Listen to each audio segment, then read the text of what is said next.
Hi, and welcome to Why Do Countries Exist, Episode 20, Belize.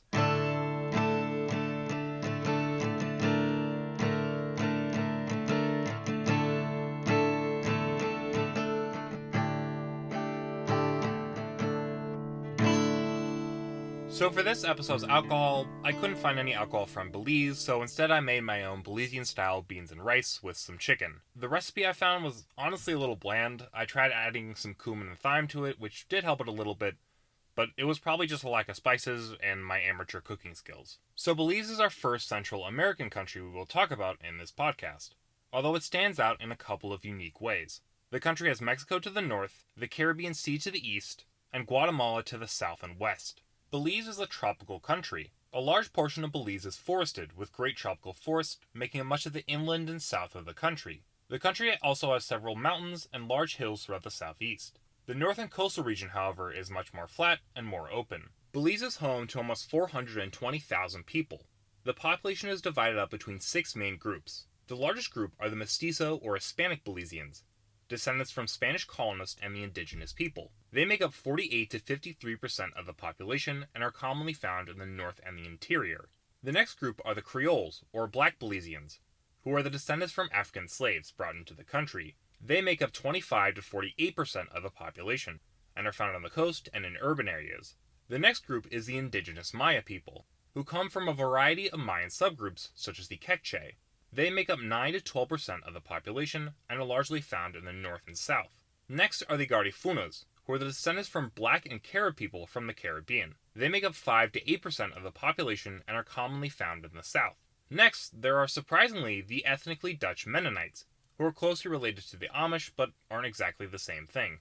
They make up 3 to 4% of the population and are found in the interior of the country. The remaining people in the country are a combination of Brits, Indians, Chinese, Arabs, Americans, and other people. Language-wise, Belize is an English-speaking country, with most people speaking the language or at least knowing a part of it.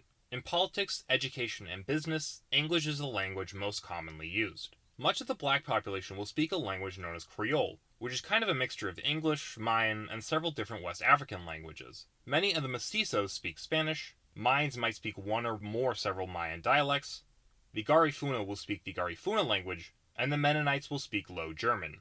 Religion-wise, most people are Christian, with the population mainly split between Catholics, who make up 40% of the population, and Protestants, who make up almost 32%. Catholicism is very prevalent among the Mayan, Mestizo, and Garifuna population, while the black and white population is more Protestant. Protestants tend to be split between a variety of churches, with some of the biggest groups being the Pentecostal, Seventh-day Adventist, and Anglican Church. The Mennonites' traditionalist version of Christianity is also included within Protestantism.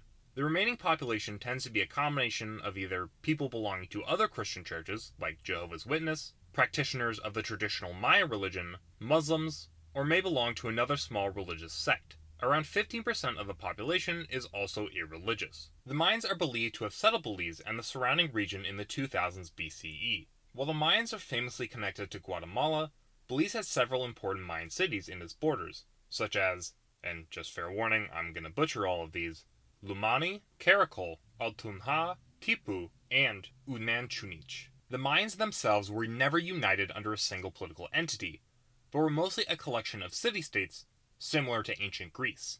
These city-states would engage in either trade with places as far away as Colombia, or New Mexico, or just with a neighbor right next door, or go to war with each other. The Mayans were famous for their large pyramid-like temples, unique artwork, and advanced knowledge of astronomy and mathematics.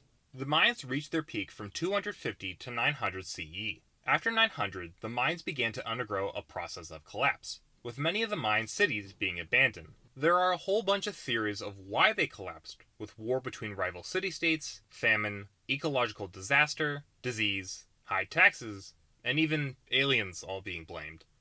Although some of these explanations are more likely to have occurred than others. It's important to note that since the Mayans weren't a single political entity, it's very likely for each city the reasons for the collapse were very different. Some Mayan cities even remained or grew during and after the collapse, making it hard to tell exactly what the cause was. If you want to learn more, I seriously recommend Fall of Civilization's episode on the Mayan collapse for more. But the point is, by the time the Europeans arrived, Belize had many Mayan people and ruins in it. The Spanish were the first Europeans to arrive in Belize. They had claimed all of Central America for their empire and got to work pacifying the Maya. Spanish attacks and massacres, along with new diseases from Eurasia, devastated the Mayan people and population. However, while places like Mexico and Guatemala were conquered and settled by the Spanish, Belize was largely able to be Spanish-free. The reason for this was mainly due to tough Mayan resistance in Belize itself that slowed Spanish encroachment in the area, but also the large tropical forests in the region discouraged the Spanish from investing too much in taking Belize. Many of the Spanish conquistadors were looking almost solely for gold, and to them, the trees in the area weren't worth much. Another reason the Spanish failed to colonize Belize was due to the English.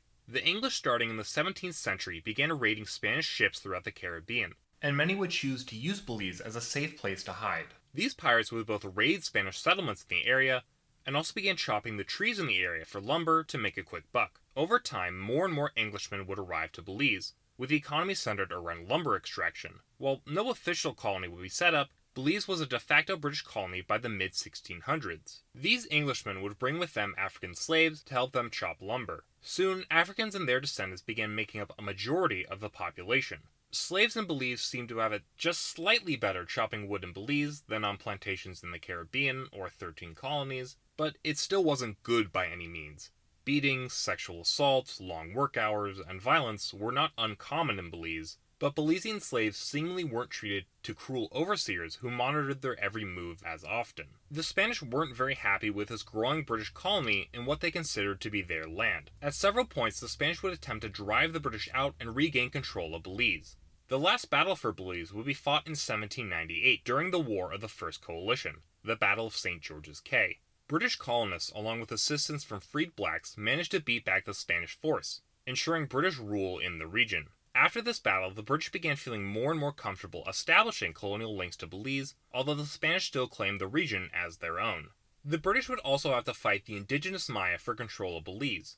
The Mayan, while weak, had occasionally raided and harassed British attempts to move deeper into Belize. In the mid-1800s, this would intensify, as the Mayans also attempted to overthrow Mexican rule in the Yucatan. Several large battles, such as the Battle of Orange Walk and the Battle of San Pedro Yalbac, would be fought. The Mayans would ultimately fail to create an independent state, but the war in Yucatan led to a wave of refugees entering Belize, with many Mayans and Mestizo entering and settling in the country. Another group that would begin to enter the region would be the Garifuna. The Garifuna were originally found in the Caribbean, being a mix of escaped slaves and indigenous Carib people. The Garifuna were forced out of their island home of St. Vincent in the late 1790s, with the Garifuna originally being moved to the Bay Islands north of Honduras. Slowly, some of the Garifuna would move north into southern Belize, where their communities would slowly grow over time, with fishing and farming being some of the main industries in their area.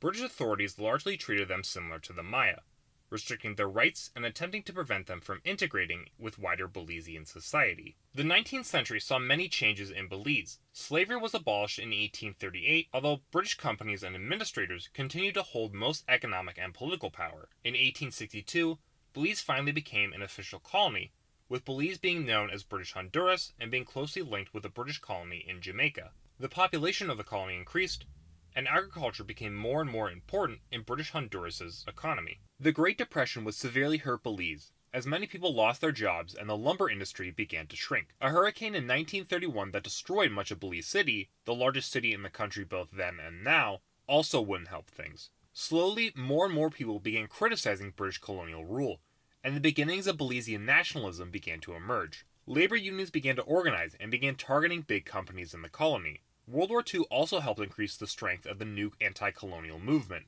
as soldiers who had been told that they were fighting for democracy and freedom all around the world came back home demanding that democracy and freedom be brought to British Honduras. In 1950, the People's United Party, or PUP, was founded. The PUP combined Belizean nationalists hoping for an end of British rule, trade unions looking for better workers' rights, and Catholics who backed Catholic social teachings. The PUP became particularly powerful, gaining a large amount of support across Belizean society, with the Mestizo community and those in the north and the interior largely backing the PUP.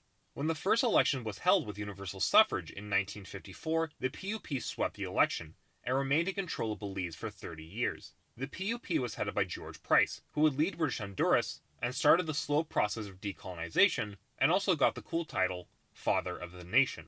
New people will begin moving into the country in the 20th century. In the 50s, Mennonites would begin moving into Belize. These Mennonites, originally from the Netherlands, had moved to Russia, then Canada, skipped America to avoid setting up on Amish turf, then Mexico, and finally into Belize, often fleeing religious persecution or threats to their way of life. Since most Mennonites reject modern technology, they struggle to live in other countries where pressure to assimilate was much stronger. Mennonites coming to Belize found a much easier time practicing their faith than in other countries and began to grow. Mennonites in the country are often divided between very traditionalist Mennonites who shun all modern technology and more progressive groups who will become more open to wider society. Another group entering the country would be Guatemalans and Salvadorians. They would flee economic and political violence at home and move into Belize, with the 80s and 90s seeing the largest growth. The black population that had historically made up a majority of the population started to shrink, and the new mestizo arrivals and their children began making up a majority of Belize's population.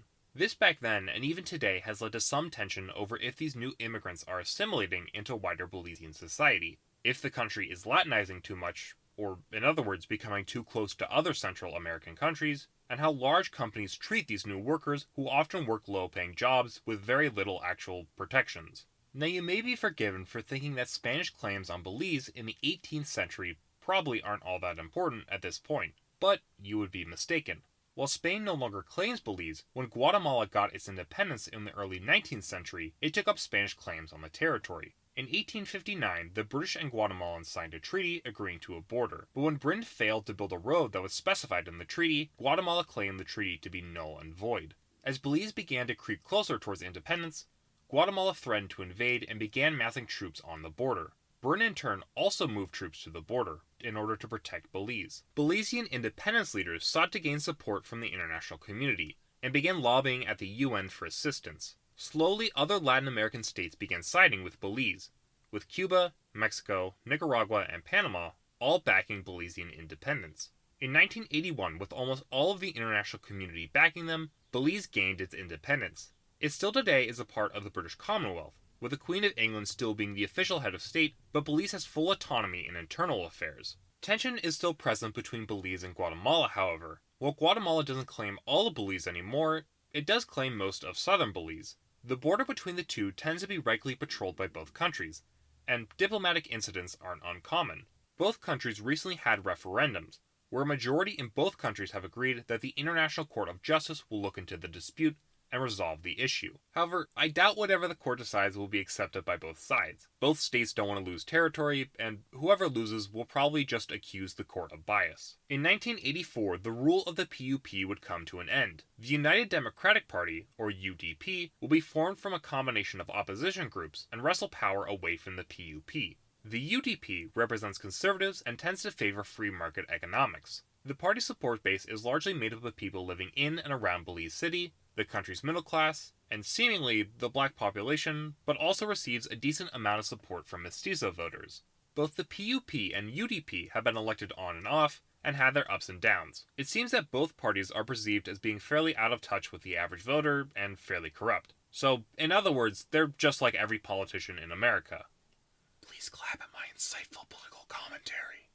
The main problem the country today faces is high poverty and crime. The economy today is mainly based around tourism, agriculture, limited oil exports, and fishing. But this fails to meet the needs of many in the country, and with a weak education system for many Belizeans, it is hard to get a good-paying job. Starting in the 80s, drug cartels began using Belize as a place to temporarily store drugs before moving them into the US. These drug cartels brought with them both money and guns, and by the 90s, cities like Belize City and Orange Walk became riddled with crime, as rival gangs fought each other and law enforcement for control of the drug trade, which for many was the only way out of their financial condition. The murder rate in the country is not as high as other countries in the area, but it is still pretty high. The country also suffers from hurricanes, which will hit the country in the summer and fall, destroying homes and infrastructure. One hurricane in 1961 would end up destroying most of Belize City, which, for most of colonial history, was the capital of the country. The hurricane would result in a new capital in the interior of the country, Belmopan, being founded. The most recent hurricane was Hurricane Nana, which caused $20 million in damages. The current Prime Minister of the country is Johnny Briceño, a member of the PUP. He has been Prime Minister since November 2020, when his party won the general election. He has backed strong government spending in the economy, wants to raise the minimum wage, increase the number of police officers, and also a little bit surprising considering his plans, also wants to cut down on taxes. Belize also has a Governor General, which acts as the Queen's representative in the country. The next Governor General of the country is going to be Froya Salam, a Mayan's rights activist. So why does Belize exist? Belize is unique in the fact that it essentially acts as a bridge from the Central American world to the Caribbean world. It is a unique mix of both, which has shaped its history for better or for worse, with Spanish and British colonialism shaping its borders and influencing its politics. The large racial and ethnic diversity in the country, along with the culture of the people in it, makes the country one that is not easily forgotten. Up next, we will go east to Benin. Prepare for the French, communism, voodoo, and a very mysterious and disputed flag. So thank you for watching. That was Belize. After this, I'm going to do Rex's request on YouTube, which is going to be Dutch political parties. I think I'm going to split that up into 2 videos, one on the very big parties, and then one on the smaller parties. After that, I'll then do Benin, and then I have a whole bunch of other requests of other political parties to do. If you want, you can email me at whydocountries.exist for your thoughts, comments, suggestions, or hate mail. Take care. I hope you have a wonderful rest of your day. The sources I used for this episode are Amandila's article, Happy Battle of San Pedro y Bloc Belize, Amber Grives-Kay's article, Racism as is Practiced in Belize, Belize Hub's article on the Garifuna and the history of the Maya in Belize, Brent Thume's documentary on the Mennonites of Belize, Carib Nations TV's video on George Price, the father of Belize, and Emery King's history of Belize, Country Studies articles on Belize, El Prof's History and Politics channel on Belizean history, Fall of Civilizations podcast episode 3, The Mayan, Geography's Now's video on Belize, Latin America's Risk Report article on the 5 reasons why Johnny Brasinio won, Mecro Press's article, Belize votes to take Guatemala territorial claim to International Court of Justice, Mr. History's video, A Super Quick History of Belize, The Queen Regiment's video, Belize 1980s, Real Politics video on the history of Belize, Ross Kemp's documentary on gangs in Belize, and Wikipedia.